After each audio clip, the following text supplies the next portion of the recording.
যদি দুর্ঘটনাক্রমে আপনার ফোনটি হারিয়ে যায়, তাহলে আপনি যদি আপনার হারানো ফোন ফেরত পেতে চান, তাহলে অবশ্যই আপনাকে যেতে হবে থানায়, করতে হবে একটা জিডি। আর জিডি করতে গেলেই ডিউটি অফিসার আপনার কাছে চাইতে পারে আপনার ফোনের এমআইএন নাম্বারটা। আর এই নাম্বারটা যদি আপনার ফোন ক্রয়ের সাথে সাথে যে বক্সটি দিয়েছিল ওই বক্সটি থাকে, তাহলে খুব সহজেই আপনি পুলিশকে নাম্বারটা দিতে পারবেন। আর যদি আমার মতো আপনারও ফোন ক্রয়ের সাথে সাথে বক্সটিকে অযত্ন অবহেলায় হারিয়ে ফেলি, তাহলে তখন এমআইএন নাম্বারটা দেওয়া বেশ কঠিন।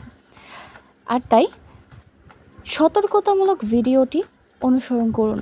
আপনি এখনই আপনার ফোনের ডায়াল প্যাডে গিয়ে *#06# ডায়াল করলেই আপনার এমআইএন নাম্বারটা চলে আসবে।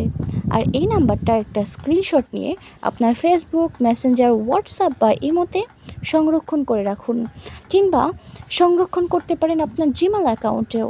আশা করছি এই ভিডিওটি আপনার উপকারে আসবে। ভিডিওটি ভালো লাগলে একটা লাইক দিন।